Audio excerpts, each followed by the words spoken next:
High guys, so welcome back to my channel. Actually আমি আজকে যে কথাটা বলতে এসেছি সেটা হচ্ছে যে sometimes some good byes will bless our life. জানি না তোমরা এটা কতজন মনে করো। কিছু কিছু মানুষ আছে আমাদের লাইফ থেকে চলে গেলে কিন্তু আমাদের লাইফটা অনেক বেটার হয়ে যায়। কারণ আমরা আমরা হয়তো এখন সেটা বুঝতে পারি না, এখন হয়তো আমরা মুভ অন করতে পারি না, এখন আমাদের খুব খারাপ লাগে যে সেই মানুষটা আমাদের জীবন থেকে চলে গেল। কিন্তু অ্যাকচুয়ালি এটা আমাদের ফিউচারের জন্য কিন্তু একটা ব্লেসিংস। আর আমি অবভিয়াসলি টক্সিক মানুষদের কথাই বলছি, আমি নর্মাল কারুর কথা বলছি না। আর এটাও আমি বিলিভ করি যে যা হয় আমাদের সাথে সেটা ভালোর জন্যই হয়। কারণ কিছু কিছু মানুষ আমাদের লাইফে আসেই আমাদের মেন্টাল হেলথ ডিস্ট্রয় করার জন্য। আর তারা যদি থেকে যায় আমাদের লাইফে না, তো তারা they will definitely destroy us. So সময় বুঝে যারা নিজের থেকেই কেটে পড়ে তারা অ্যাকচুয়ালি চলে যাওয়ার জন্যই এসেছিল, তারা কিন্তু থাকার জন্য আসেনি। আর তোমরা যতই আমরা যতই চেষ্টা করি তাদেরকে রাখার জন্য, টেনে ধরে রাখার জন্য, কোনো লাভ হয় না। যার যাওয়ার সে যাবেই, আর যার থাকার সে এমনিই থেকে যাবে। তো ওই জন্য আমার মনে হয় যে কাউকে না আটকে লেট দেম গো।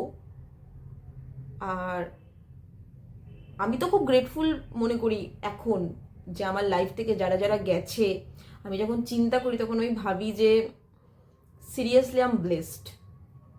মেবি হয়তো তারা আমার লাইফে থাকলে হয়তো আমি এখন যে লাইফটা যেভাবে কাটাচ্ছি, যেরকম মেন্টাল পিস আমার এখন আছে সেটা হয়তো থাকতো না আমার। আর সত্যিই তাই। আর দেখবে, আমি জানি না তোমাদের সাথে হয় কি না, আমাদের না বডি একটা কি বলবো সিগন্যাল দেয় যদি আমরা কোনো ভুল মানুষের সাথে থাকি। আর যদি আমরা কোনো ঠিক মানুষের সাথে থাকি না, তো দেখবে আমাদের বডি সেটাও সিগন্যাল দেয়। মানে আমার সাথে তো হয় এটা। আর গাট ফিলিংসটাও খুব ইম্পর্টেন্ট। কোনো ভুল মানুষের সাথে থাকলে আমাদের গাট ফিলিংসও আমাদেরকে জানান দেয়। বাট আমরা সেটাকে মানে দেখি না, বা আমরা সেটাকে লক্ষ্য করি না। কিন্তু মনের কথা শোনা উচিত, তাই না? আমি তো এখন একদম মনের কথা শুনি। আর যে মানুষের জন্য আমার মেন্টাল হেলথ ডিস্ট্রয় হচ্ছে, সেই মানুষকে আমি নিজেই এখন আমার লাইফ থেকে সরিয়ে দিই। আর যদি সে নিজে যেতে চায় তাহলে তো আরও বেটার। আমি কোনো ঝামেলা ঝাঁটি না করে বিদায় নাও ভাই। তো আমি জানি না তোমরা কতজন এটা রিলেট করতে পারবে।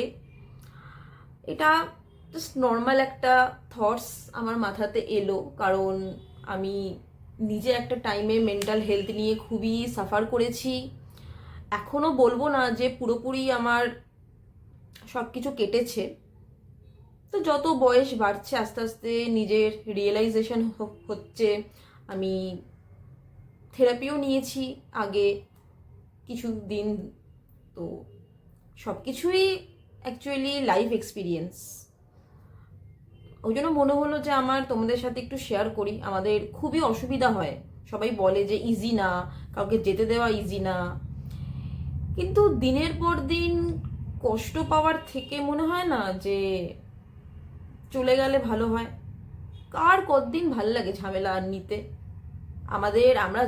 আমরা টাকা কামাই, যতই আমরা সাজগোজ করি, যতই আমরা এদিক ওদিক ঘুরে বেড়াই, সব কিন্তু একটা জিনিসের জন্য, সেটা হচ্ছে মেন্টাল পিস। আর সেই মেন্টাল পিস যদি কোনো মানুষ আমাদের নষ্ট করে, তো আমার তো মনে হয় যে অ্যাডজাস্ট করা উচিত, বাট সেটা কিছু টাইম ধরে। আর অ্যাডজাস্টমেন্টের জিনিসটা বোথ সাইড হয়, তাই না? মিউচুয়াল হয়।